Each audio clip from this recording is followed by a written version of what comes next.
Carpathians, one of the most beguiling and mysterious regions on Earth. Over the centuries, it spawned countless legends and inspired sinister depictions of a place often viewed through a darkened lens.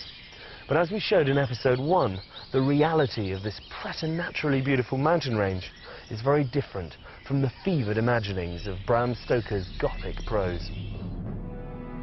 Here is the last great wilderness in Europe, where predators like wolves, bears and lynx still roam freely, and traditional rural cultures survive despite the rush to modernize. This time we follow the southern arc of the mountains, from the Iron Gates, a deep gorge carved by the Danube, and heading east through national parks, past hot springs, ancient citadels, monuments, wineries and medieval villages. We rejoin the Danube on the other side of the mountains, where it branches like an enormous tree to form its dendritic delta. On the way, we will see very different environments. The Carpathian Mountains, home to the largest concentration of old-growth temperate forest in the world, and by contrast, Europe's most expansive wetland, a vast reed-covered haven for rare and exotic fauna.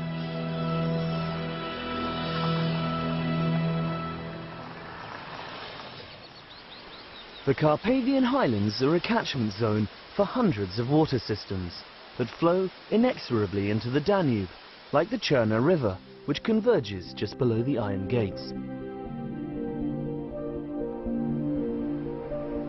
As with much of Romania, this is an area rich in history. In this place, Roman Emperor Trajan built the first bridge across the lower Danube, enabling the deployment of troops for the war against Decebal, king of the native Dacian tribes, whose depiction you can see carved 40 meters high into the cliffs at Orshava. On their march towards the Dacian capital Sami-Segetusa, the Romans discovered a utopian valley, where hot water flowed steaming from the hillsides. Here they built opulent baths and founded the town of Herculani, which grew to become one of the world's most famous spa resorts. But since its heyday in the mid-1700s, Herculani has fallen into decay. Only now have its fortunes begun to recover, with a new 5-star hotel about to open and a raft of other projects in the pipeline. The old town is constructed around springs, which possess differing mineral properties, believed to cure a variety of maladies.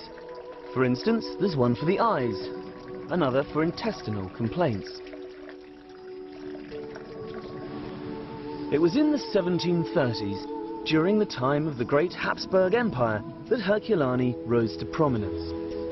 Numerous regal resorts sprang up, all dressed in the gilded opulence of Austrian Baroque, and host to a firmament of kings, queens and glitterati. However, the end of the Habsburg era and the steady decline of foreign visitors meant that its fortunes peeled and faded, like the plaster and paint that covered its palatial streets.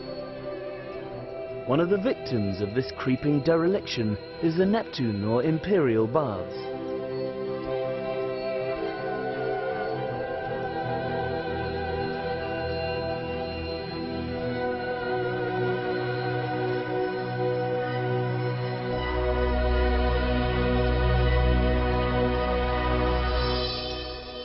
It's an absolute tragedy when you think that this used to be arguably the grandest spa resort in Europe.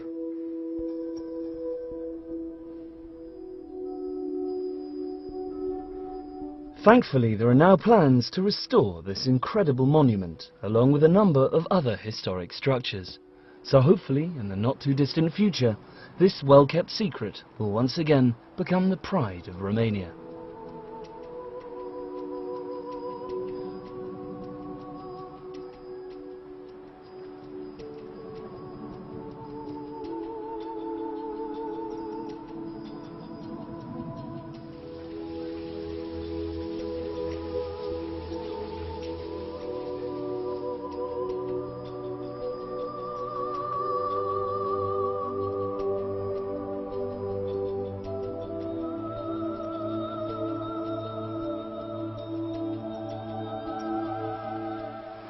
An edifice less likely to collapse anytime soon is this concrete leviathan. A communist-era construction that, like a Russian doll, hides deep in its belly a priceless treasure. The original Roman spa. A building within a building, these baths are almost unchanged from the days when legionaries and centurions alike immersed themselves in their healing waters. The fame of the springs was such that it spawned a legend from which the town took its name. Baile Herculani, or the Baths of Hercules, was alleged to be the place where the son of Zeus stopped to freshen up before heading off to tackle the Hydra. A fight so monumental that the serpent's death throes wrung great gouges from the bedrock, the evidence of which you can still see an hour's drive further upstream.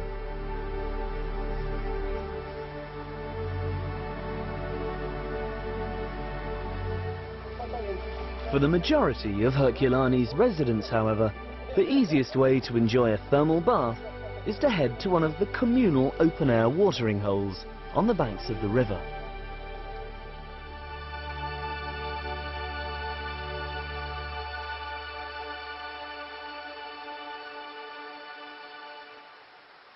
The surrounding hill country above Herculani is wild and solitary. With high rainfall and a filigree of streams, the local people still harness the power of water to help with the daily grind.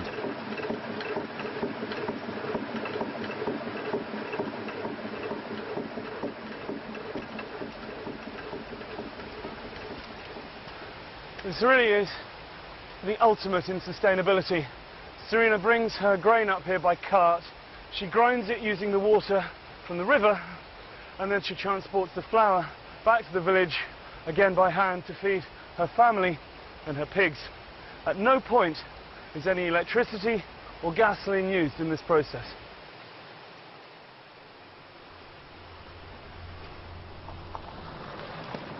It is the preservation of these cultural traditions that makes rural Romania such a unique place. With the rush to modernize, much of this may soon be lost, along with sustainable farming methods and a natural symbiosis with the landscape.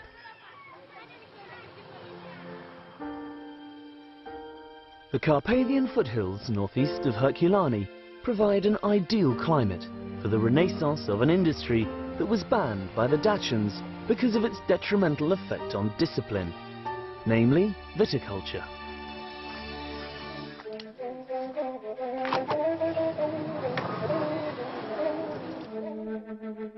Today, entrepreneur Șerban Dâmboviceanu is combining age-old agricultural methods and the latest technology with award-winning results. The natural environment here makes a microclimate, which is very good for the wine growing. So the forest contributes to the flavor of the grapes? Yes, exactly. Our vineyards are surrounded by very old natural forest, so this microclimate helps a lot in getting a very original taste. When we took over this place, we found only ruins after the communists, and we had to start again from zero. So we replanted again everything, and we renovated the cellars. In fact, at the beginning I was thinking this activity more like for a hobby, but there is a lot of hard work, and now it's taking all of my time. And of course it provides employment for lots of the local people. Yes, and this also brings me satisfaction to see those people having a job, and which gives them life back. And I see their children who like this, and maybe, who knows, they will start studying enology, because what we do here, we do for generations. And what are your plans for the future? We want to extend our cellars, and we plan to build guest rooms and also a new tasting room. It's very good for us to show to our customers how we grow the grapes, how we do the wines, and we want also to offer people, besides the visit of the vineyard and of the cellar, we want to visit the surroundings, which are very nice in the Carpathians. There are beautiful places to visit. Heading across the southern arc of the Carpathians, we reach another spa town, where for years people have been harnessing the hot springs, not just for bathing, but to provide energy. Kalamenesht is a community edging ever closer to the ultimate goal of living entirely off the grid. An unlikely example of this is the venerable Kozia monastery. Beneath its serene, picturesque exterior lurks an innovative heart that pumps and processes geothermal water to produce electricity and heat. Zona este cunoscută de acum 2000 de ani, când romanii au venit și au lăsat castul roman în partea stângă a Oltului, care de fapt au găsit acolo, este la interferența Ardealului și cu țara românească, și acolo existau acele bărzi de sulf, de apă geotermală, dar care era la suprafață. Și într-adevăr și ei foloseau, după care locul acela a rămas până 80, când s-a construit barajul, care de fapt așa a acoperit apa respectivă, iar asupra izvoarelor minerale, cum se zic, acele curative, și-au pierdut din eficacitatea care a fost originală, ea dinainte, până a fi cursul râului normal. Iar pe cealaltă linie este energia electrică, care este binevenită.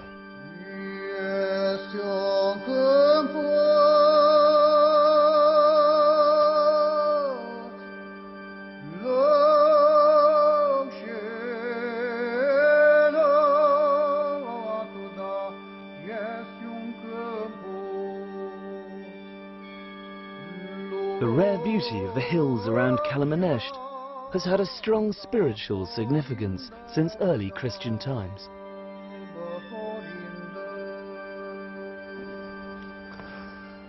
It's amazing to think that for hundreds of years before the monasteries sprung up in this area, monks were coming to these grottos to meditate, to contemplate, and to live, eat, sleep, and spend their days communing with God in total isolation.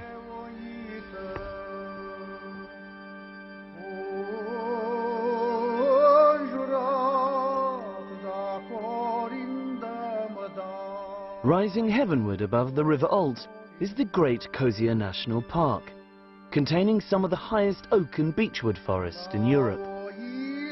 Although Romania's old-growth hardwood areas are particularly vulnerable to illegal logging, thanks to successful management and the vigilance of park wardens, this mountainside stands a good chance of remaining intact.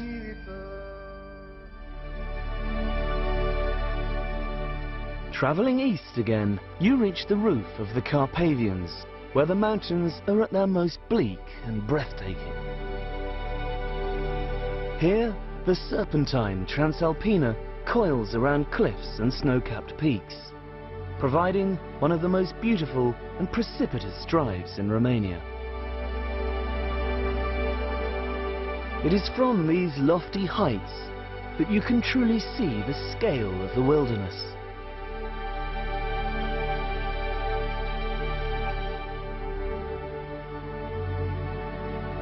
This sea of green that stretches to the horizon contains Europe's last great expanse of pristine forest. Sadly, you can also see the extent of its ongoing destruction.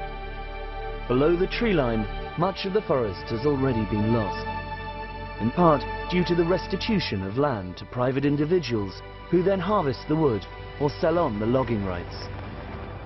I am on my way to meet one of the most outspoken of these landowners, a well-known figure who works tirelessly to address this and many other social problems. Princess Margarita of Romania. Restitution and private property, for me anyway, this is where I'm coming from, is absolutely essential to a modern democratic state. But having said that, I think that the restitution process was badly done. First of all, it was done in dribs and drabs.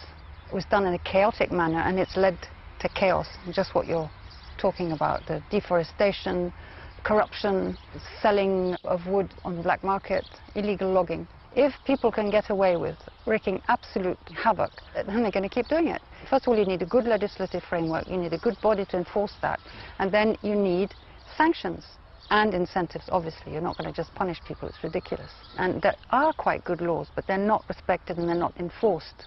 This has to be done if we want to get anywhere. But it's also to do with attitudes and education. Unless people are really educated to respect nature, and I think a lot of our children do have that respect, If you don't have respect for one another, you don't have respect for nature or for the elderly people who've been very, very badly treated here. Once you're over 50, you're finished. I mean, it's just go out to pasture. So my foundation is linking the old and the very young in all sorts of activities together, and they're learning from each other, and they both value each other. And I think this is of vital importance. And a lot of people said to me, you can't raise money for your foundation because old people are not sexy. But in fact, the amount of knowledge that the children get from them are extraordinary, and there's a huge spark of energy that comes out of that connection between the generations. Do you think it's possible for people living on the edges of the forest to have a sustainable livelihood from the forest itself? Yes, I do. If you set in place a proper policy and proper rules and regulations that people who can work from crafts, from cultural tourism, agritourism, etc., this is something that can definitely allow people to make a living out of their land. And it has to be done, because forests in Romania should be a strategic development point in the whole of Romania. It's not something that can be used up, because once it's used up, it's gone. It could be the best brand Romania has. There's no choice. Either you do it or it's the end of everything, and it's absolutely vital to the future of Romania. One area that is thankfully now protected from hunting and logging is the Buceci Natural Park, a short drive from Brasov.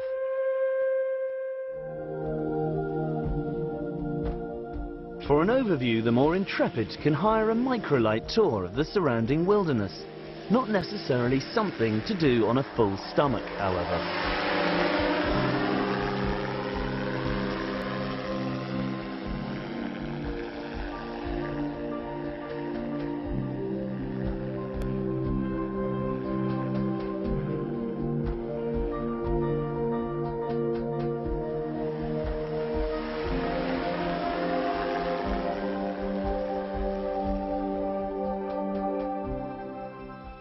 But for full immersion, the only way to properly appreciate this vertiginous paradise is to pull on your walking boots and head out on one of the many trails that crisscross its rugged slopes.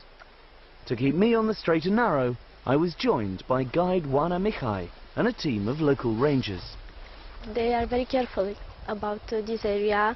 They do not allow to cut trees. Animals are protected, and nature is in its wild form. So there's no hunting here at all? No, not even hunting. in a limited, sustainable way? No Nothing. hunting, nothing. I wish more areas of the Carpathians were like this. It would be lovely, because here the nature is in its purest form. The ecosystem regulates itself. Yes, it is not interrupted by humans.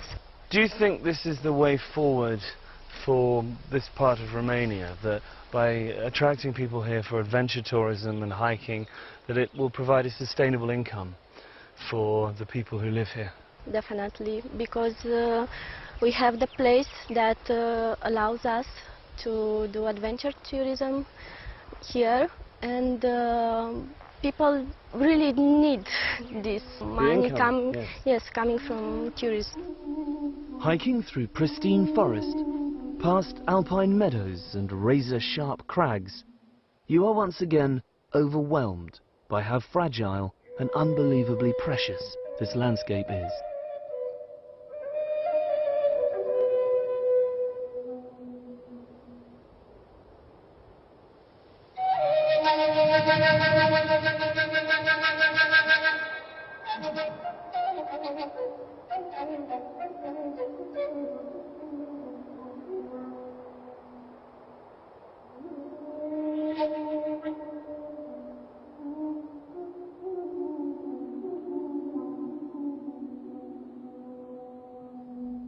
The main base for exploring Buceci is Bran, which is dominated by an impressive Gothic castle. A popular spot for Draculophiles, despite its origins as a minor border keep, with no connection to Vlad the Impaler whatsoever. Nevertheless, Bran Castle is a good example of successful restitution. Its Gothic splendour draws tens of thousands of visitors every year, and the tourist industry here is booming. The castle was nationalized in 1948, together with all other royal assets. In 2001, a new restitution law was adopted, At that time, the owners filed a claim for restitution, and 5 years later, in 2006, they managed to finish the restitution process. It took only 5 years. In many other cases, it took much more. In some cases, claims are still not settled. So it is a successful story. The new owners have started a very comprehensive renovation program, and as a result of that, a number of houses in the castle's park have been renovated, and a number of rooms in the castle. The number of tourists has increased ever since 2006 at a rate of 15% to 20% per year. That makes it a much better tourist attraction. And the castle is now open to private events. It happens on a very frequent basis that people are coming to celebrate to Bran Castle. As a result, the whole village of Bran profits from the restitution. How do you as a Romanian feel about most people associating Transylvania so closely with Dracula? Well, some Romanians believe that Dracula being associated so closely to Transylvania, it's an insult to Vlad the Impaler, who was a hero of Romania and has defended the land against the invaders. Personally, I believe that the myth of Dracula, it's a very good story, it's universal, people want to hear about it, and therefore we should use it and be proud of it. If you prefer somewhere a bit wilder and more in keeping with the surrounding environment, there are also a number of spectacular lodges that offer a more authentic way to experience this breathtaking area. Like one overlooking 2 national parks high on the Balaban Hill outside town.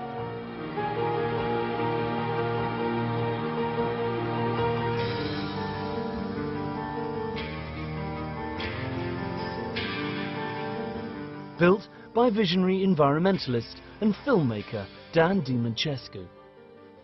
Well, this is kind of a little mini miracle. I've been coming to Romania for many times now since the 1990s, and on one little trip I came on this hilltop and just fell in love with it. But there's a bit more to it than that, because my family originated not far from here, about 30 miles south in the Carpathians, and we have a long history of land ownership there, so this was kind of like coming back home. And did you originally start with the idea to build a hotel? I was thinking of building something, and the connection that was kind of interesting to me, I came here in 1968 working for National Geographic on a story where I walked from the Ukraine to the Black Sea with colleagues, and we did a story on the Carpathians in 1968.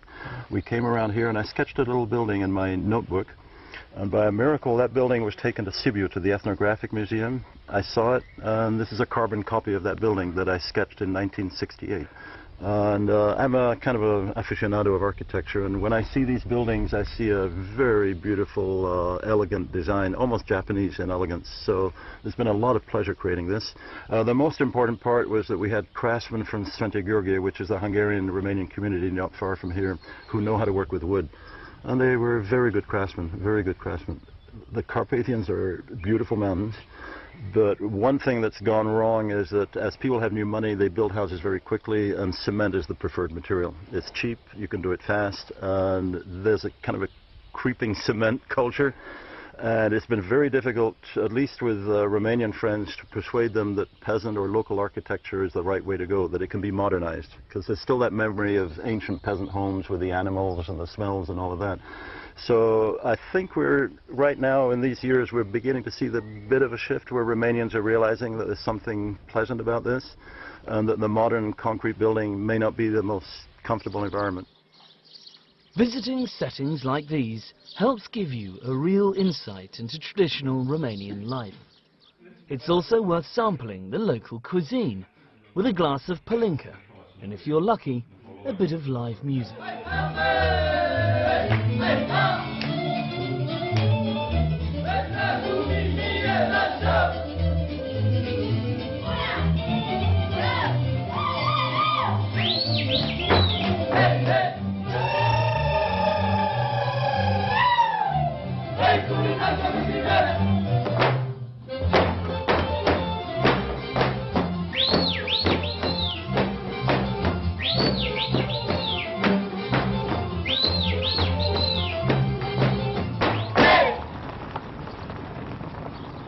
It's places like this lodge near Bran that are at the forefront of cultural tourism in Romania.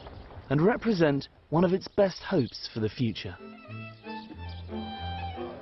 The capital of this area is Brasov, a vibrant city with great cafes and restaurants,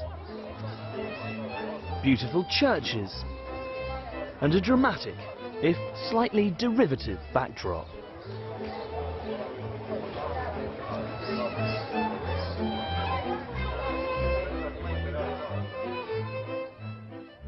From here, you can head north to experience Transylvania's Saxon communities.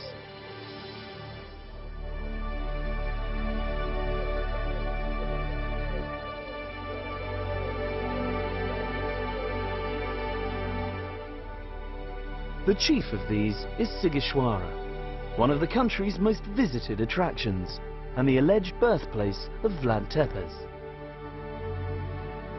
Founded during the 12th century, Sighișoara is widely regarded as among the best preserved medieval citadels in Europe, and one that has never been conquered. Fed by its own wells and enclosed with gigantic walled towers, these ancient houses, churches and cobbled streets remain locked in time. Each of its 14 towers were built and maintained by a guild. Among the most striking is the clock tower, which controlled the central gate and stored the city's treasures. Today, 9 of these towers are still standing, and one charity is working to repair and preserve them by returning them to the crafts and guilds responsible for their construction. The Trust is an organization that works to preserve the cultural heritage and the identity of the villages in Transylvania mainly. It took this name because Mihai Eminescu is, as you may know, the Romanian national poet, and what the Trust and himself have in common is the idea of preserving our national identity. And this is primarily within the Saxon areas of Transylvania? Most of all, we work in the counties of Brașov, Sibiu and Mureș. And we're working in the villages that were populated by Saxons who most of them left after the revolution and who were then repopulated by Romanian and Roma population. But also we're working in Sighișoara, where again we're trying to touch the architectural heritage, the tower that you're seeing here, as well as the natural heritage. But it's not just about preserving the buildings, the architecture itself, is it? It's not. One thing that is specific to Romania, and it makes us proud, is that this architecture, this wonderful nature is lived. The human communities are very much alive everywhere, and the Trust is trying to preserve this as it is, to give people an opportunity to have a good social, economic and cultural life here, not to live for the bigger cities, not to live abroad. Our intention would be to have in time in Sighișoara a craftsman working in every tower. Sighișoara may be an impressive place by day, but at night it becomes something else entirely. I know that Romanians are fed up with references to Dracula and Nosferatu, but standing here in what is arguably the birthplace of Vlad the Impaler, one of the oldest citadels in Europe, and seeing the glistening flagstones in the darkness between pools of lamplight, you do feel as if you somehow stumbled into a Gothic horror.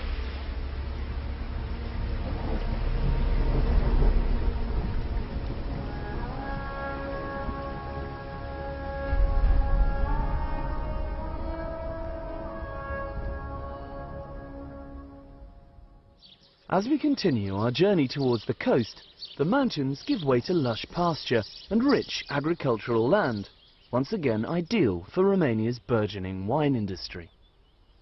Further southeast, the foothills melt away completely, and one increasingly encounters a different kind of wilderness.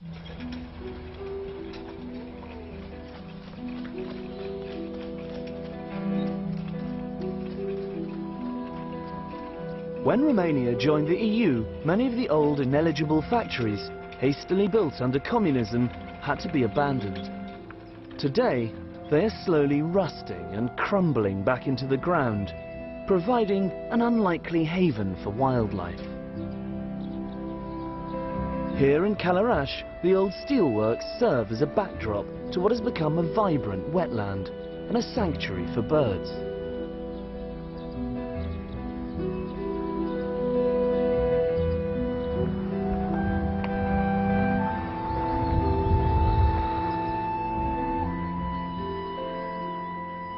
might not be to everybody's taste, but I think there's something profoundly beautiful about this post-industrial scene, because it represents a rare example of nature reclaiming the landscape from man.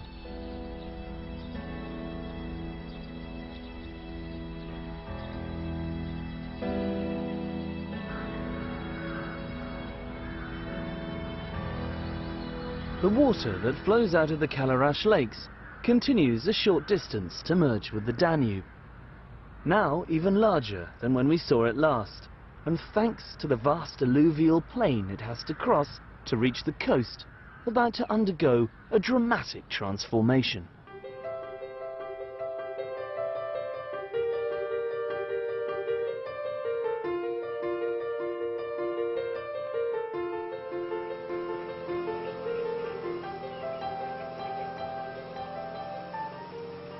As it nears the sea, the Danube divides into a labyrinth of channels, a vast reserve designated by UNESCO as a World Heritage Site.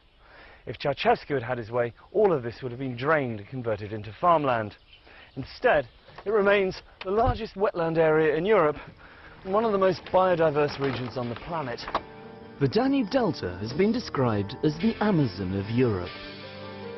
2,200 square miles of rivers, canals, marshes, reed-fringed lakes and sandy islands. This uliginous Eden harbours over 300 species of bird and 45 different types of freshwater fish, providing a critical habitat for many endangered animals and plants.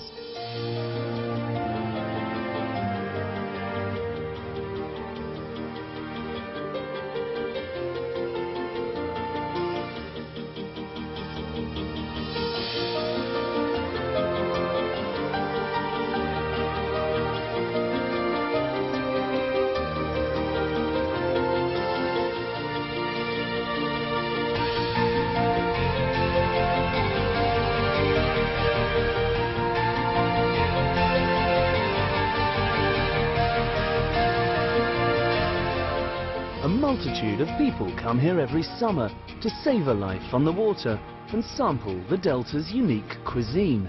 And restaurants and hotels like this one, situated on the banks of the Salina Canal. Gabi, this is all traditional local food from the Danube Delta, yeah? Yeah, sure.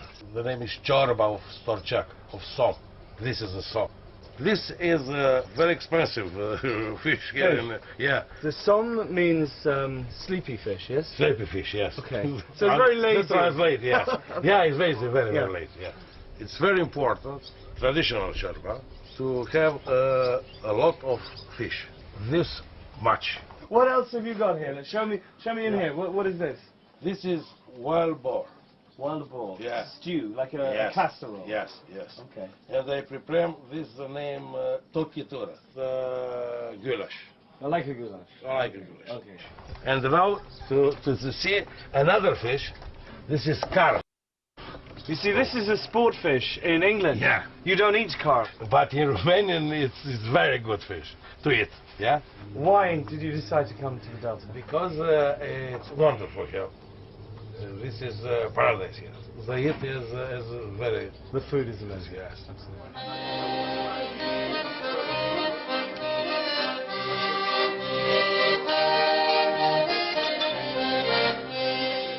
Beautiful parts of the Delta is Letia Forest, the oldest national park in Romania, located between the Salina and Chilia branches of the Danube.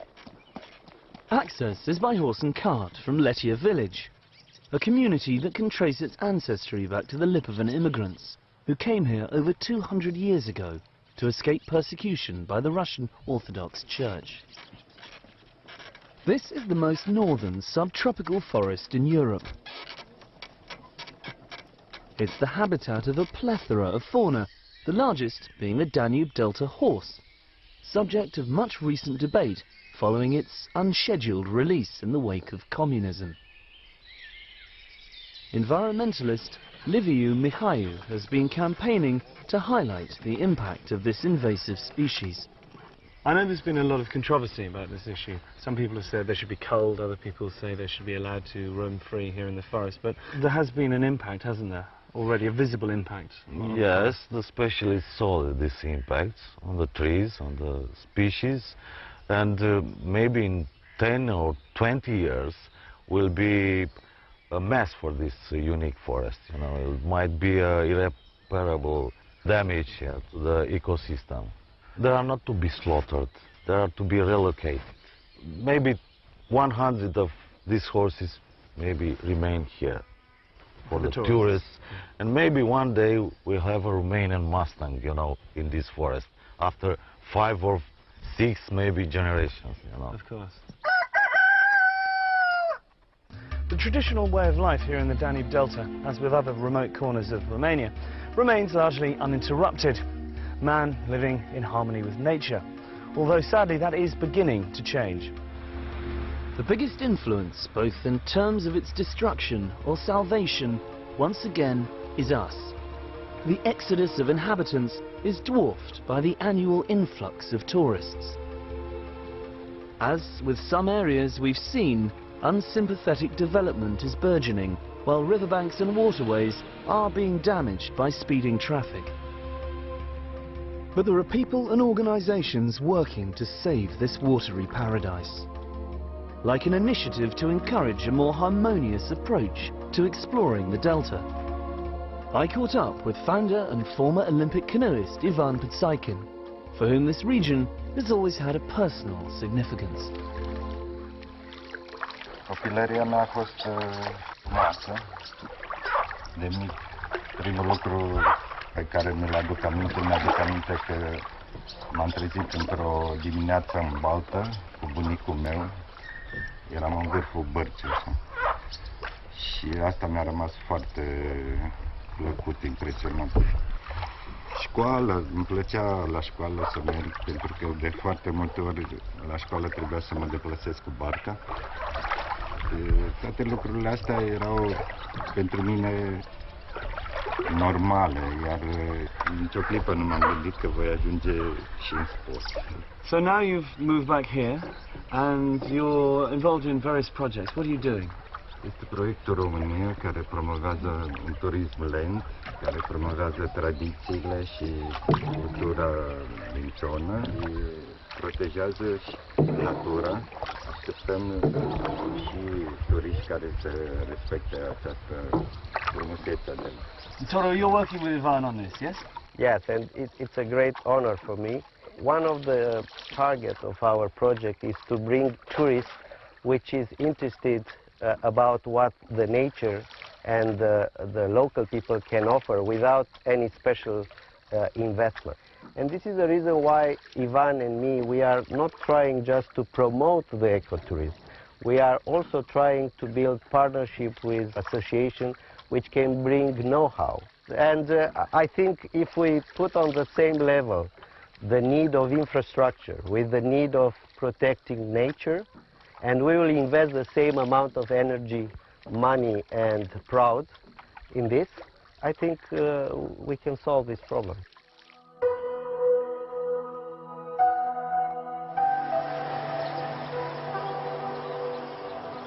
Despite its natural beauty, the Danube Delta is one of Romania's poorest regions, with some local communities lacking even basic services, such as electricity, running water and waste collection. Many of the inhabitants rely on subsistence agriculture and fishing, with communities depending on the summer months to generate sufficient income to survive through the winter. While the Delta still has an abundant supply of fish, numbers are declining rapidly due to overfishing and poaching. Today, 5 out of the 6 species native to this region are listed as critically endangered. Standing between them and extinction is the last line of defense, the people whose job it is to protect this fragile ecosystem. This is Fiorel and Vasily. They're part of the Delta police team. Their job is to come out here at night and try to catch the poachers, which is not an easy task. As dawn breaks, we join one of the other teams out on patrol. Tensions are high as news comes through of a potential sighting.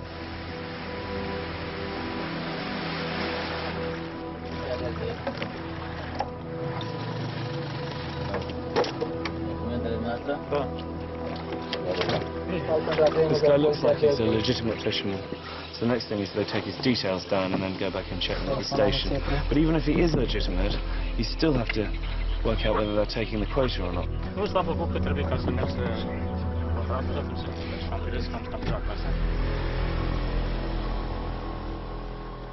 Pentru a forma un om să lucreze pe linia asta de muncă e foarte greu, pentru că delta Dunării are o întindere foarte mare, o suprafață foarte mare și fiecare ar trebui să cunoască exact zonele în care lucrează, în care își desfășoară activitatea. Moments later, we have another sighting. The team roars into action.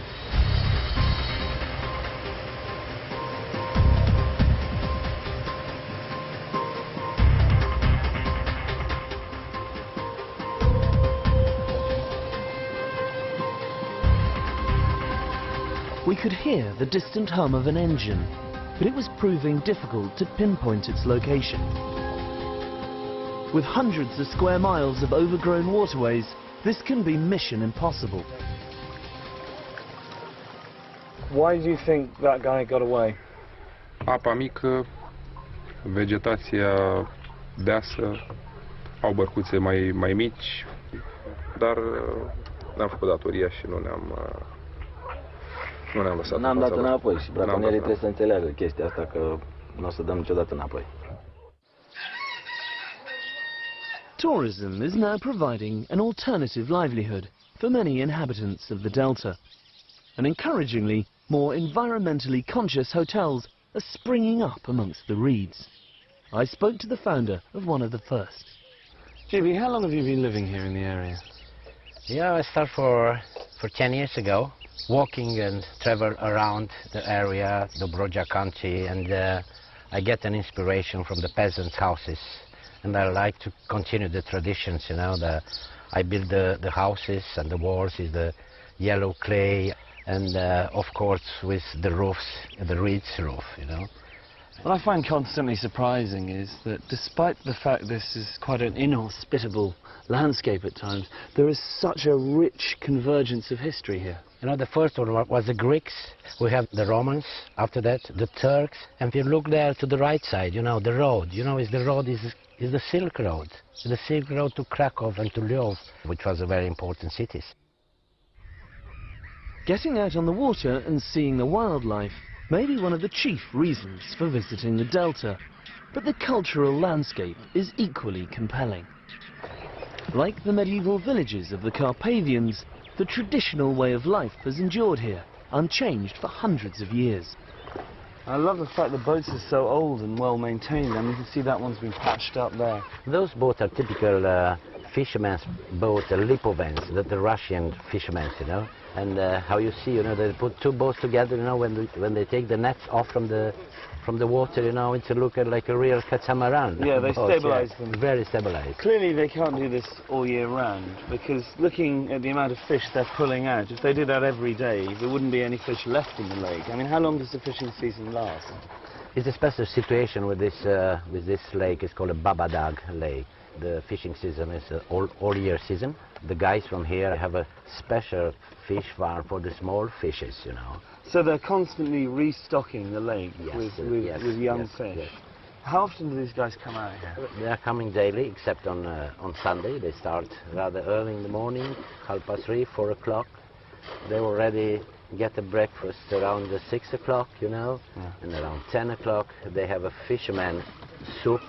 That's mean their lunchtime. And they make that out here? Yeah, they make it in their boat. It's an old tradition. Bon appetit, Charlie. Yes. Oh, that's sensational. Yeah. I'll tell you what, I know they eat this every day, 365 days a year, but I wouldn't get tired of it. It's pretty good, isn't it? Yeah. Well, they're really strong and slim guys, you know, you can see it. Yeah, absolutely. I think the taste, you know, is the water lake, you know. Well, there's so many fish in this lake, it seems that the water is probably like a natural fish stock anyway. So, not so sure about the brandy, but Not the would brandy. they be having brandy at this time of the morning? You know, they start to have a brandy very early in the morning and very late in the night time, you know. Well, of course, yeah, that is typical Russian tradition, you know, to enjoy the vodka.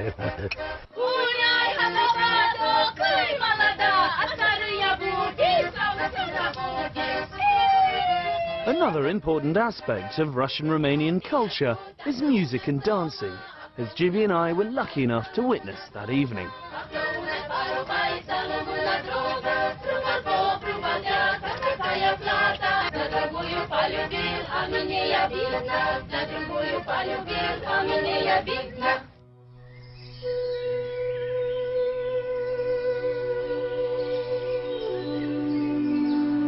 As the delta finally merges with the Black Sea, this part of our journey comes to a close.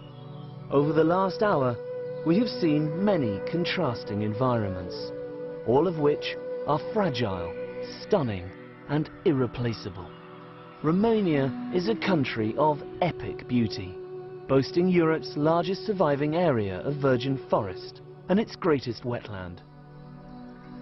But these are not just worth preserving for dry academic reasons. It's landscapes like the Danube Delta and this one here in the Carpathians that could ensure a lasting prosperity for the people of Romania. If they're properly protected and managed, then they'll become an inspiration and an example to the rest of the world. However, if the rivers are polluted and the forests felled at their current rate, then this whole region will resemble that hillside behind me, as bleak and ecologically barren as Snowdonia or the Highlands of Scotland.